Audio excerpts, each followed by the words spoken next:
주요 사업 계획 등에 대해 발표하시겠습니다. 네, 여러분. 잘 기획된 정성껏 마련된 정책을 오랜만에 발표하는 것 같습니다. 사실 굉장히 공을 들이고 정성을 들인 종합 대책입니다. 사람은 누구나 행복해지기 위해서 삽니다. 행복하려면은 뭐 여러 가지 사람에 따라서는 행복의 개념 정의를 다르게 할 수 있겠습니다만은 아마 가장 일반론적인 것은 정신적으로 육체적으로 건강한 상태에서 성취감과 보람을 느낄 수 있으면 아마 굉장히 행복이라고 하는 목표에 다가가는데 가장 가깝다 그럴까요? 그렇게 정의할 수 있을 텐데요. 건강 서울을 만들기 위해서 노력하는 서울은 아마 육체적인 건강 쪽에 초점을 맞춘 거라면 이제 오늘 설명드리는 이 외로움 없는 서울 만들기라고 하는 이 프로젝트는 아마 정신 건강 쪽에 초점이 맞춰져 있을 겁니다. 현대인은 누구나 다 외롭습니다. 아마 1인 가구가 증가하면서 굉장히 빠른 속도로 이 외로움 문제가 심각해지는 것 같고요. 우리가 늘 우리 사회의 문제라고 이야기하는 낮은 행복감, 또 높은 자살률, 그리고 우울감, 이런 것들이 모두 다 이 외로움 현상과 관계가 있습니다. 이 외로움은 모든 불행한 여러 가지 형태의 불행에 가장 근저에 있다, 이렇게 분석을 해도 아마 과히 틀린 분석은 아닐 겁니다. 이제 그런 의미에서 이 외로움 문제를 해결하기 위해서 영국이나 일본 같은 경우에는 중앙부처 차원에서, 중앙정부 차원에서 별도의 부처를 만들고 대응을 시작했는데요. 우리나라는 아직까지 거기에 미치고 있지는 못한 것 같습니다. 아마 이 외로움 문제를 해결하기 위한 정책적 접근을 이렇게 종합적으로 준비해서 발표한 경우는 우리나라에서 최초가 아닌가 싶고요. 중앙정부는 물론 여기에 여력이 미치지 못하고 있고, 지방자치단체 차원에서도 이 외로움 문제를 이렇게 종합적으로 분석하고 범부서적으로 종합대책을 마련해서 협업 체계 하에 대안을 마련한 아마 첫 사례가 아닌가, 이렇게 자부합니다. 더듬어 보면 아마 초여름 정도였던 것 같은데요. 7, 8월경에 저희가 전 간부 실국 본부장들이 모여서 이 외로움 문제 해결을 위해서 종합적인 대책 마련 회의를 했었습니다. 저는 이 문제는 오늘은 복지실에서 주무부서가 돼서 발표를 하지만 절대로 복지실에서 단독으로 해결할 수 없는 문제라고 저는 생각합니다. 부서를 나누다 보면 뭐 아마 거의 모든 부서가 다 관련이 돼 있을 것 같고요. 뭐 문화본부를 비롯해서 관광체육국, 평생교육국, 또 시민건강국, 그리고 청년기획관, 굉장히 많은 도움을 줬을 거고요. 또 이부시장 산하의 도시공감본부나 정원도시국까지 모두 참여해서 저한테 몇 차례 보고할 때에도 모든 부서장들이 다 함께한 자리에서 보고를 하면서 대책을 마련할 정도로 협업체제가 바로 이 정책의 시그니처다, 핵심이다, 키포인트다, 이렇게 말씀드릴 수 있겠습니다. 따라서 오늘 말씀드리는 내용은 이렇게 범부서적으로 협업체계 하에서 마련된 정책이다 하는 것을 일단 강조하고 오늘 말씀을 시작하겠습니다. 어쨌든 모든 부서도 협업을 했지만 또 오늘 정책 발표를 들으시면 생애 주기별로 모든 연령대가 다 이 정책의 수혜 대상이 됩니다. 1인 가구가 늘어난다 하는 말씀을 아까 모두에 드렸는데 서울에는 지방에서 올라온 청년들도 많습니다. 이분들이 특별히 아마 외로움을 많이 느낄 거고요. 그리고 고령사회가 되면서 혼자 연세가 들어가시는 어르신들이 굉장히 많습니다. 이분들에 대한 대책이 굉장히 심각하죠. 절실합니다. 그런가 하면 아마 이 휴대폰, SNS 몰입 현상이 더욱더 현대인들을 소외의 상태로 스스로 어떤 그 고립과 외로움의 상태로 진전돼 들어가는 가장 큰 원인이 아닐까 이런 생각을 합니다. 다시 말해서 젊은 사람은 젊은 사람대로, 중년층은 중년층대로, 노년층은 노년층대로 다 외로움과 고독을 느끼게 되고요. 연령대별로 해법이 조금씩 달라지게 되죠. 그런데 전 연령대 모든 부문의 이 외로움을 해결하기 위한 특색을 간추려 보면 결국은 사회적인 연결에 있습니다. 사회 관계망 형성이지요. 사회적인 관계를 복원할 수 있을 때 이 외로움 현상을 최소화할 수 있고 아까 말씀드린 자살을 비롯해서 여러 가지 부정적인 사회 현상을 최소화할 수 있게 됩니다. 이런 점에 초점을 맞추어서 체계적으로 마련된 대책을 오늘 말씀을 드리겠습니다.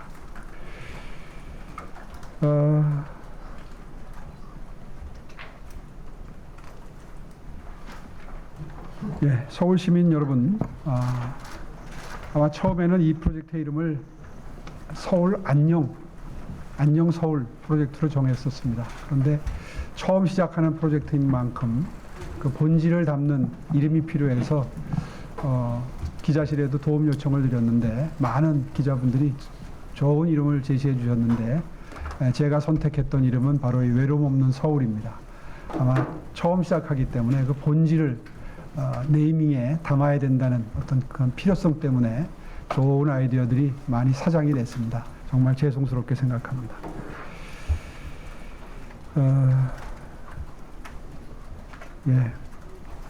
3쪽부터 시작하겠습니다. SNS 중독, 디지털 약자 등 초연결 디지털 사회에서 서울 시민들은 역설적으로 소외되고 있습니다. 1인 가구는 가파르게 증가하고 있고 1인 가구 10명 중에 6명은 외로움을 느끼고 있습니다. 하지만 도움을 요청할 곳이 마땅치 않은 서울 시민의 삶은 점점 더 파편화돼 가고 있습니다. 이와 함께 코로나19 팬데믹은 더 많은 시민을 외롭게 만들었고 우울이 확산되는 계기가 됐습니다. 청년은 청년대로, 중장년, 노년층도 그 나름대로 복합적인 이유로 고립과 은둔이 증가하고 있습니다. 서울의 고립은둔 청년은 약 13만 명으로 추정이 되고 고독사의 절반 이상을 중장년, 남성이 차지할 정도로 위기에 직면해 있습니다. 고령 사회로 진입하면 고립 어르신들은 계속 증가하고 노인 자살률 OECD 1위라는 불명예는 우리 사회에 묵직한 경고를 건네고 있습니다. 이대로 외로움, 고립, 은둔 문제를 방치한다면 시민의 일상을 지키지 못함은 물론 사회경제적인 비용 또한 천문학적으로 증가하게 될 것입니다. 지금 우리는 감염병보다 더 심각한 사회적 질병인 외로움으로부터 시민을 구제하기 위한 절실한 대안이 필요한 상황입니다. 고립의 시대, 국제사회도 대응에 나서고 있습니다.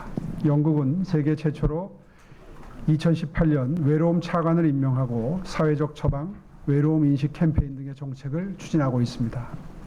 일본 또한 2000년대부터 고령자, 고독사와 청년, 희귀꼬머리 방지 정책을 추진하고 있습니다. 최근에는 청년 고독사 증가, 희귀꼬머리 고령화 등으로 생애주기별 정책을 도입 추진 중에 있습니다. 제가 다시 서울시장으로 돌아온 직후 서울시도 고립은둔 대응을 위한 정책을 다각도로 준비하기 시작했습니다.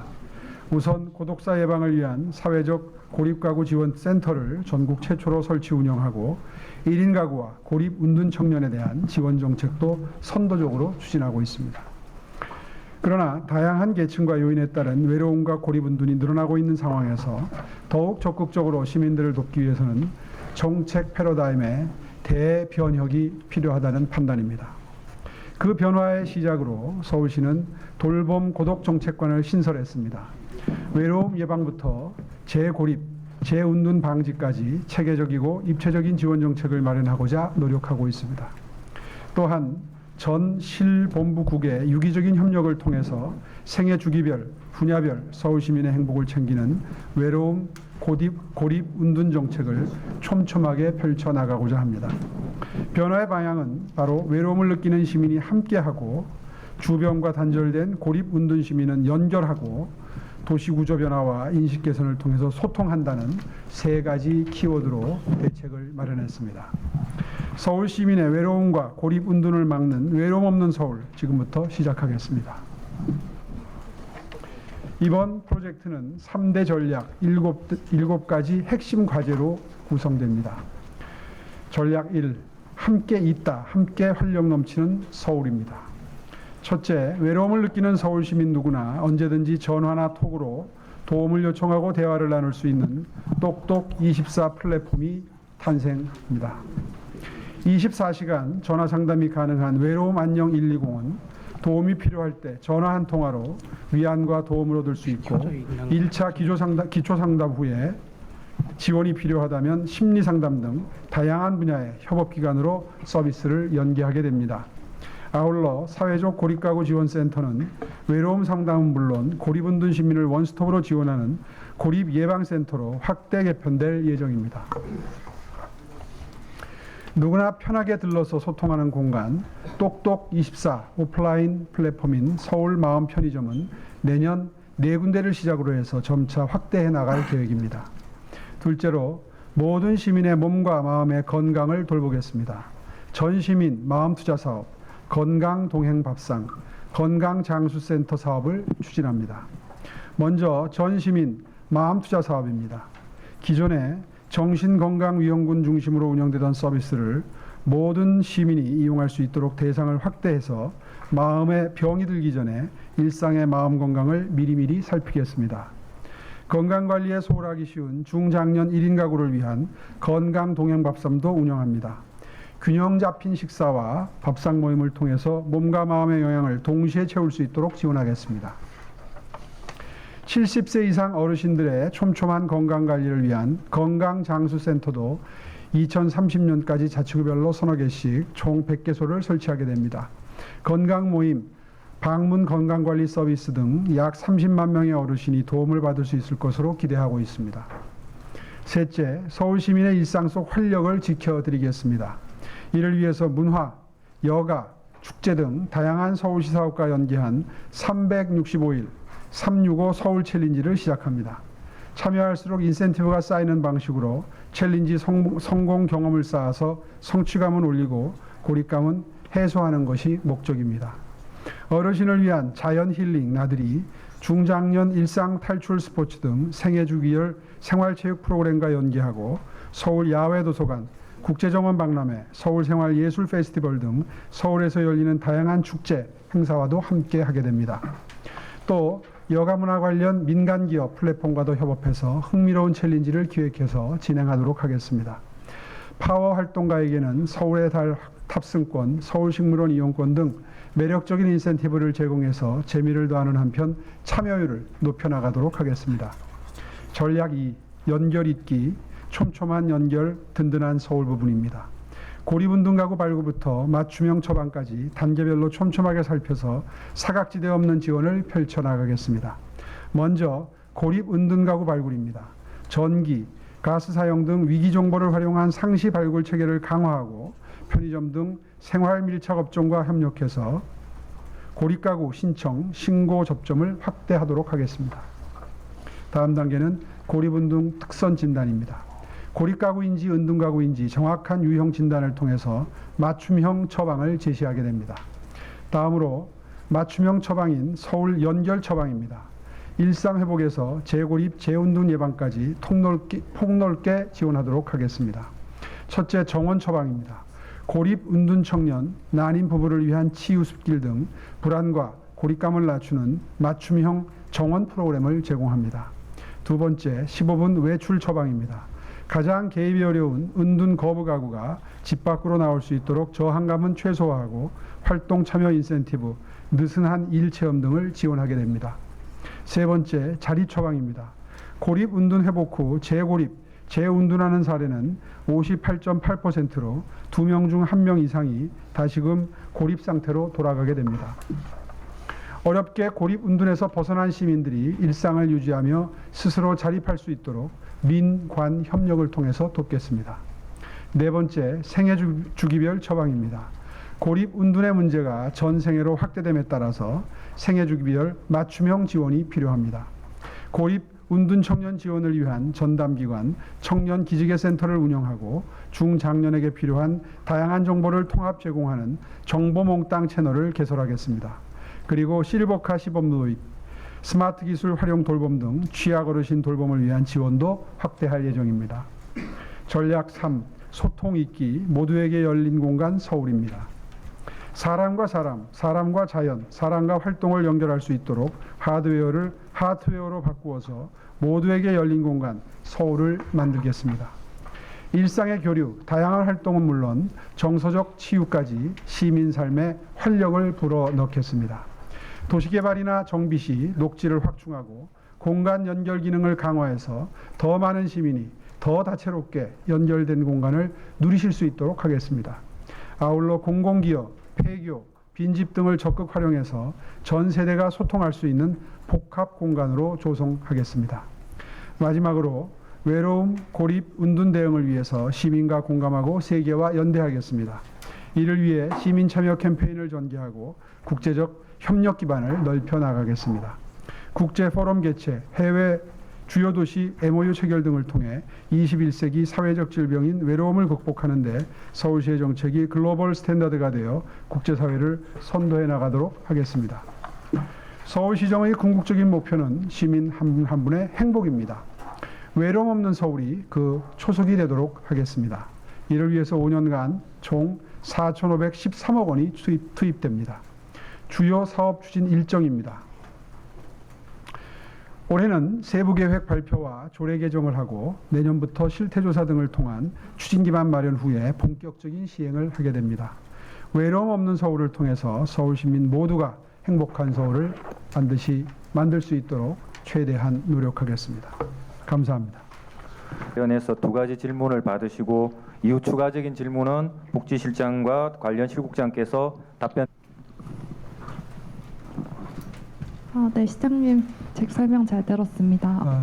저는 모든 서울 시민이 다 행복했으면 좋겠습니다. 중앙정부나 지방자치단체나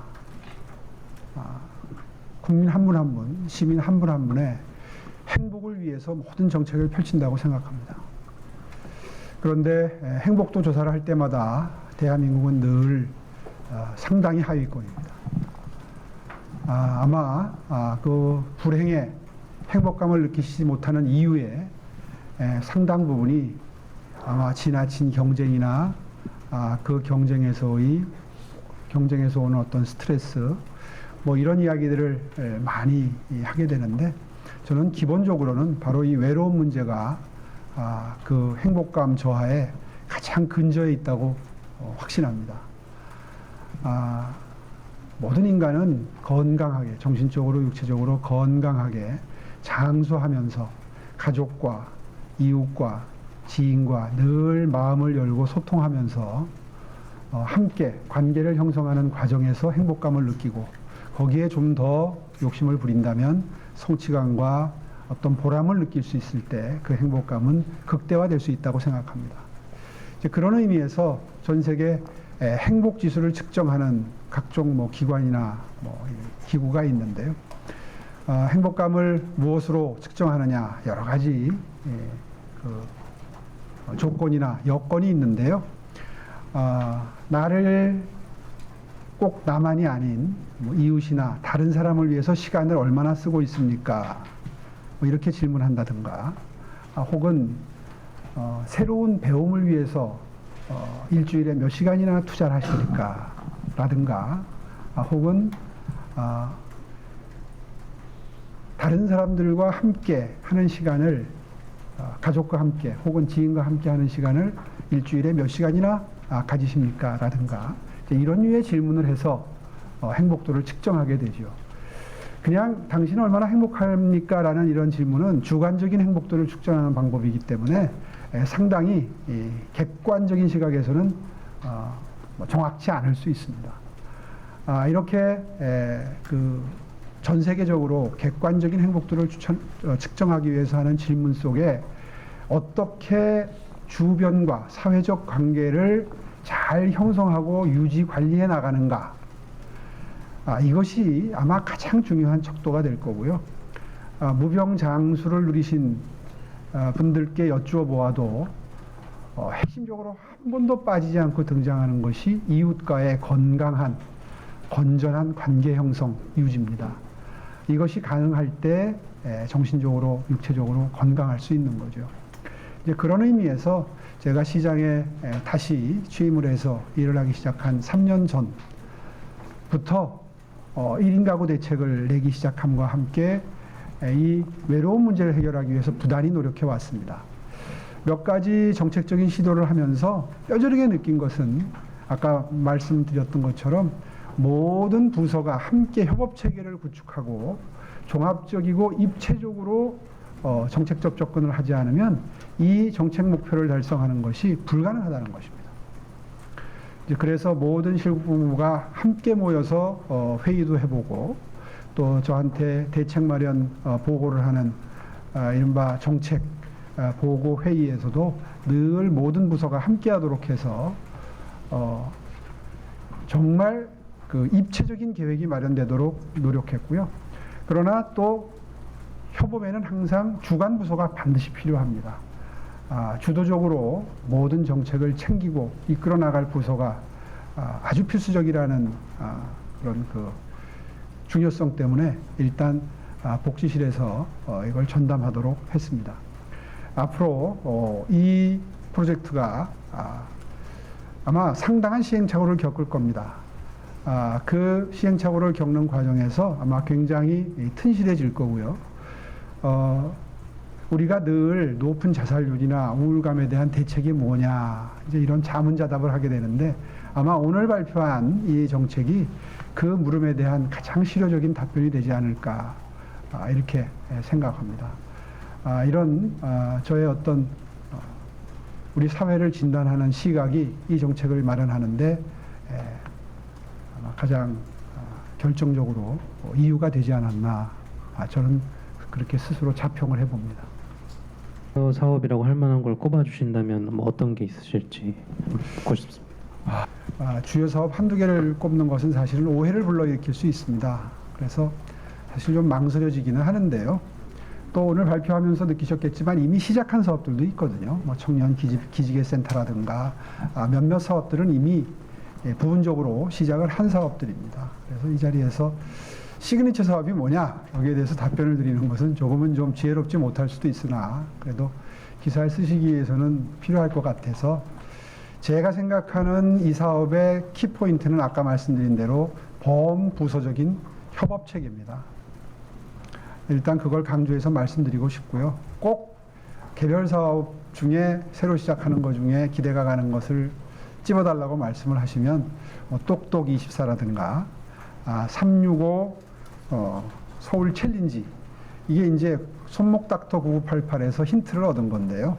인사이트를 얻은 건데 뭔가 그래도 인센티브 시스템이 작동을 해야 활발하게 이 사회활동이나 취미활동에 참여하실 수 있을 것 같고, 이런 참여가 외로움을 감소시키는 아주 결정적인 요소라고 판단하기 때문에 이 두 사업을 그래도 새로 발표되는 사업 중에서는 제일 구체적인 사업 중에서는 제일 기대가 가는 사업이 아닌가 이렇게 생각하고 있습니다.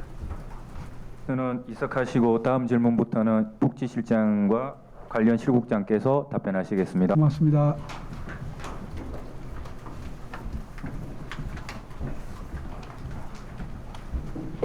질문하신 기자님 손 들어 주십시오.